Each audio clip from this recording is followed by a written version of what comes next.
ठीक है, तू जाके घर की साफ सफाई कर ले। थोड़ी देर बाद सास छत पर जाती है। वो देखती है कि उसके सभी गंदे कपड़े धूप में सूख रहे हैं। वो मेघा से कहती है, बहू ये क्या, तूने गंदे ही कपड़े धूप में सूखने के लिए डाल दिए? अरे कम से कम इसको धो तो देती। अरे मम्मी जी, वो मुझे ना आज साबुन नहीं मिला, तो मैंने ऐसे ही पानी में डालकर सीधा धूप में सुखा दिया। ओहो, जब साबुन ही नहीं था तो इतनी मेहनत भी क्यों करी? मम्मी जी, आपको मेरी मेहनत की चिंता कब से होने लगी? ऐसा कुछ नहीं है, चल जा साबुन लेकर आ और इन्हें धोकर सुखा। क्या मम्मी जी, आप भी अभी तो मेरी मेहनत की फिक्र कर रही थी और अब फिर से दोबारा मुझसे मेहनत करवाना चाहती है। अरे एक दिन की तो बात है, यही पहन लीजिए ना आप। बहू की बात पर हैरान आरती कुछ बोले बिना वहाँ से चली जाती है। थोड़ी देर बाद जब शाम होती है, आरती मेघा से कहती है, बहू आज खाना देगी या नहीं? भूखा ही रख रखा है सुबह से तूने। अरे लाती हूँ ना मम्मी जी। आरती को मेघा खाना देती है और जैसे ही आरती खाने का पहला निवाला अपने मुंह में डालती है, वैसे ही उसका मुंह जलने लगता है और गुस्से से तमतमाकर वो मेघा से कहती है, मेघा तुम पागल हो चुकी हो क्या? तुम सब भूल गई हो? अरे पहले कितना अच्छा बनाती थी सब, लेकिन अब तो सब कुछ सत्यानाश कर दिया है। क्यों मम्मी जी, अब मैंने क्या कर दिया? ये खाना देख रही है, इतना तेज नमक और लाल मिर्च तो तूने इतनी भरी हुई है कि मेरा मुंह जल रहा है इसे खाकर।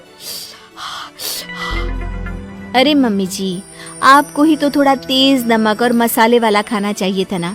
कल मैंने ठीक बनाया था तो आपको अच्छा नहीं लगा, इसलिए आज मैंने थोड़ा सा नमक डाल दिया है और लाल कर दी। देखिए मैं भी तो खाना खा रही हूँ आपके साथ बैठकर, मुझे तो कुछ गलत नहीं लग रहा। ये सब देखकर आरती अब बहू की प्लेट से एक निवाला खाती है तो उसका खाना बिल्कुल ठीक होता है। अब वो अपनी बहू की चतुराई समझ जाती है। तो ये सब तू मुझे परेशान करने के लिए कर रही थी हैं? क्योंकि मैं तुझे हमेशा तंग किया करती थी, इसीलिए बदला ले रही है ना? अरे नहीं नहीं मम्मी जी, मैं तो बस आपसे सच्चाई निकलवाना चाहती थी कि आपकी बहू अच्छी है। बस आपको ही उसके काम में नुक्स निकाल कर तंग करने की आदत है। अरे मुझे माफ कर दे, मुझे भी तुझे इतना परेशान नहीं करना चाहिए था। आप क्यों माफी मांग रही हैं? आप तो मेरी माँ जैसी हैं और माँ बेटी के बीच नोक-झोंक चलती रहती है, तभी तो कहानी में नमक, मिर्च, मसाला सब बना रहता है। इतना कहकर अब आरती और मेघा दोनों हंसने लगती हैं और सास बहू की कहानी इसी तरह चलती रहती है। 1 साल का है, अभी से प्रॉपर्टी उसके नाम करवाने का क्या मतलब है? देखिए देवर जी, जो काम जितना जल्दी हो जाए ना उतना अच्छा। आने वाले वक्त का क्या भरोसा। भाभी भरोसा क्यों नहीं, हम तो हमेशा आपके बेटे को माँ बाप की तरह ही प्यार करेंगे। हाँ लेकिन फिर भी मैं चाहती हूँ कि ये सारी प्रॉपर्टी मेरे बेटे के नाम हो जाए। अब मुझे नहीं लगता तुम दोनों को इसमें कोई भी परेशानी होगी, है ना? भाभी वैसे तो आप जो कह रही हैं वो बहुत जल्दबाजी है, लेकिन फिर भी अगर आपको ऐसा लगता है तो ठीक है, कल ही प्रॉपर्टी के पेपर बनवा लीजिए, मैं और माया उस पर साइन कर देंगे।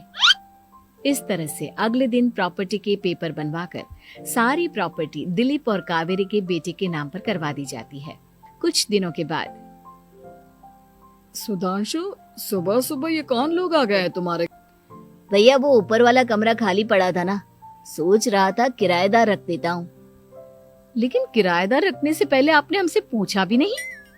भाभी इसमें आपसे पूछने वाली क्या बात थी, हमें एक ही कमरे की जरूरत थी, इसलिए सोचा दूसरा कमरा किराए पर दे देते हैं, कुछ इनकम हो जाएगी। अरे माया, ये सारी प्रॉपर्टी अब मेरे बेटे के नाम पर है और यहाँ पर जो कुछ भी होगा उसके लिए तुम्हें मेरी या दिलीप की परमिशन तो लेनी पड़ेगी ना। हाँ सुधांशु, तुम्हारी भाभी ठीक ही तो कह रही है। अब देखो, तुमने खुद अपने हाथों से ये प्रॉपर्टी हमारे बेटे के नाम की है, वह अभी बहुत छोटा है, तो इस घर से रिलेटेड सारे फैसले तुम्हें हमसे पूछ कर लेने चाहिए। भाभी हमें तो लगा था कि आप हम लोगों से बहुत प्यार, लेकिन आप तो हमारे साथ भेदभाव करने लगी। अरे इसमें भेदभाव करने वाली क्या बात है? और मैंने कौन सा तुमसे कुछ गलत मांग लिया? अरे ले देकर मेरा बेटा इकलौता इस पूरे वंश का वारिस है, सब कुछ उसके नाम है। तुम्हें इस बात से जलन क्यों हो रही है? भाभी माया को जलन नहीं हो रही, वो तो बस ऐसे ही कह रही थी। सब जानती हूँ मैं, इसकी खुद की तो कोई औलाद पैदा नहीं हुई, बस इसीलिए जब देखो तब मेरे बेटे पर बुरी नजर डालती रहती है। देखो माया, कावेरी तुमसे बड़ी है, वो जैसा कहती है वैसा करो। और वैसे भी इस घर पर अब तुम लोगों का कोई अधिकार नहीं है। वो तो हम लोगों की भलाई समझो जो तुम्हें अभी तक यहाँ रहने दिया है। भैया, आप इतने कैसे बदल गए? इस प्रॉपर्टी ने आपके दिल से हमारे लिए प्यार पूरी तरह खत्म कर दिया है क्या? इसी तरह वक्त बीतता जाता है और देखते देखते दिलीप और कावेरी का बेटा प्रणव 25 साल का हो जाता है और उसकी नौकरी लग जाती है। पापा, आज मेरा अपॉइंटमेंट लेटर आ गया है। मैंने सिंगापुर में जॉब ज्वाइन कर ली है। लेकिन प्रणव, विदेश में नौकरी करने जाने से पहले तुम्हें कम से कम अपने मम्मी पापा से एक बार पूछना चाहिए था ना। इसमें पूछने वाली क्या बात है माँ? सिंगापुर जाकर जॉब करना चाहता हूँ तो करना चाहता हूँ। देखो प्रणव, हमने तुम्हारे लिए इतनी सारी प्रॉपर्टी यहाँ पर रखी हुई है, उन सब का क्या होगा? यहाँ रहो, बिजनेस करो। सॉरी पापा, मैं यहाँ रहकर कोई बिजनेस नहीं करने वाला। और ये जितनी भी प्रॉपर्टी आपने मेरे लिए संभाल कर रखी है ना, ऐसे ही किसी को दान में दे दीजिए, क्योंकि मैं सिंगापुर से वापस इंडिया आकर कभी नहीं रहने वाला। दिमाग खराब हो गया है तेरा, जानता नहीं तेरी वजह से हमने तेरे चाचा चाची से लड़ाई करके पूरा घर तेरे नाम करवा दिया था। हाँ, तो ऐसा करने से पहले आपको सोचना चाहिए था ना। और मम्मा, मैं तो वैसे भी उस वक्त 1 साल का था। मेरा इस मैटर से कोई लेना देना नहीं है। कैसी बात कर रहा है ये लड़का? अरे तेरी वजह से अपने छोटे भाई से दुश्मनी लेकर बैठा हूं मैंने तो उसे घर से भी निकाल दिया। जानता नहीं तू, बाजू वाले घर में एक छोटा सा कमरा किराए पर लेकर रहते हैं तेरे चाचा चाची, और ये सब मैंने तेरे लिए किया। देखिए पापा, आपने जो कुछ भी किया अपने लिए किया। मैंने आपसे कब कहा था कि मुझे ये प्रॉपर्टी और घर चाहिए? और वैसे भी अपने भाई के साथ इस तरह का बिहेव करके आपने कोई अच्छा काम तो किया नहीं। तू सही कह रहा है बेटा, हमने तेरे चक्कर में अपने छोटे भाई जैसे देवर और बहन जैसी देवरानी को इस घर से निकाल दिया। बहुत बड़ी गलती हो गई मुझसे। ठीक है मॉम, तो अब आप अपनी गलती सुधारो, लेकिन मुझे तो फॉरेन जाना है, मैं वहीं जाऊंगा। अब आगे क्या करना है ये आपका डिसीजन है। और प्रणव सिंगापुर जॉब करने के लिए चला जाता है। कुछ दिनों के बाद जब दिलीप और कावेरी को अपनी गलती का एहसास होता है तो वो सुधांशु के घर पहुंचती है। एक दिन रामू राजू से बोलता है, तूने अच्छा खेत रख लिया और मुझे यह खराब खेत दे दिया, जिससे तेरी फसल अच्छी हो रही है और मेरी फसल कमजोर। कोई ना, अगली फसल पर खेत बदल लेंगे। अगली फसल पर रामू राजू से खेत बदल लेता है और एक खेत ज्यादा ले लेता है। फिर भी राजू खुशी खुशी उसे खेत दे देता है। राजू के हिस्से में जो उनमें फिर से वह दिन रात मेहनत करता। इधर रामू कभी काम करता तो कभी काम नहीं करता। रामू के पास बीज खरीदने के भी पैसे नहीं थे, तो वह पैसे लेने के लिए जमींदार के यहाँ चला जाता।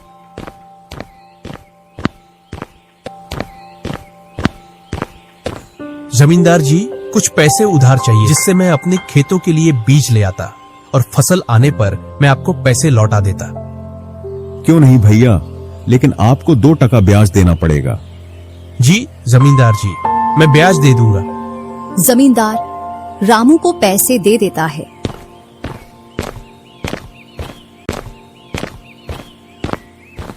और रामू उनसे कुछ बीज लाकर अपने खेतों में बो देता है।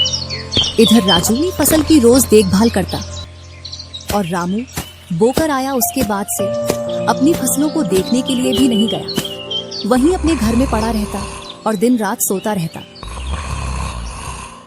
एक दिन जब फसल पकने का समय आया तो वह अपनी फसल देखने के लिए खेतों पर गया और फसल देखकर बोला, अरे इतनी कमजोर फसल, मैंने खेत बदल लिया, फिर भी लगता है मेरी ही किस्मत खराब है।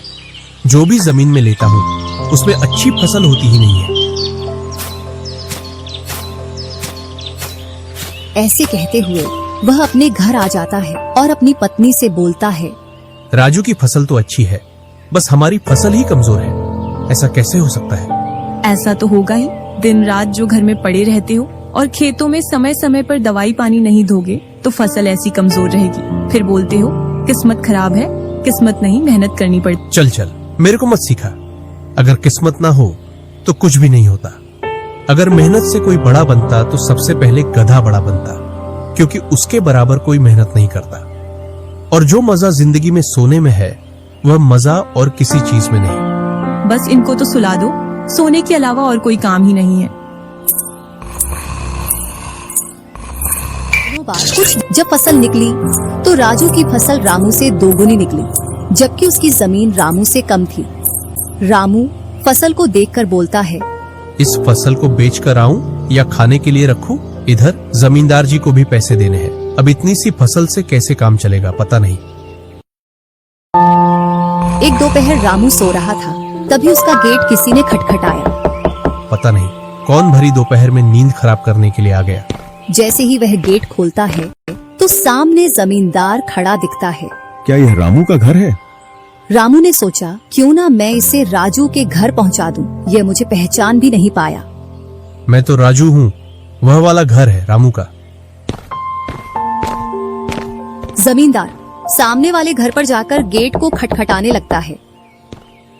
राजू गेट खोलता है और बोलता है, क्यों भाई इतनी तेज गेट को क्यों खटखटा रहे हो? मैंने आपके रुपए लेकर खा लिए क्या? हाँ भैया रामू, तुमने मेरे जो पैसे लिए थे उन्हीं को लेने के लिए आया हूँ। तुमने बोला था फसल आने पर पैसा लौटा देंगे, जो तुमने अभी तक नहीं लौटाया। क्या जमींदार जी आप भी दोपहर में नशा करके आ गए? मैंने कब आपसे पैसे उधार लिए? क्या तुम ही रामू हो? नहीं, मैं तो राजू हूँ। रामू तो सामने वाले घर में रहता है।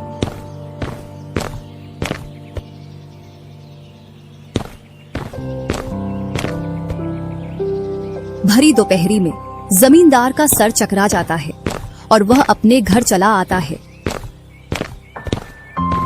और घर पहुंचकर मुनीम से बोलता है, ऐसा लगता है मुझे कि जो पैसे रामू के दिए थे वह पैसे अब लौट कर नहीं आने वाले।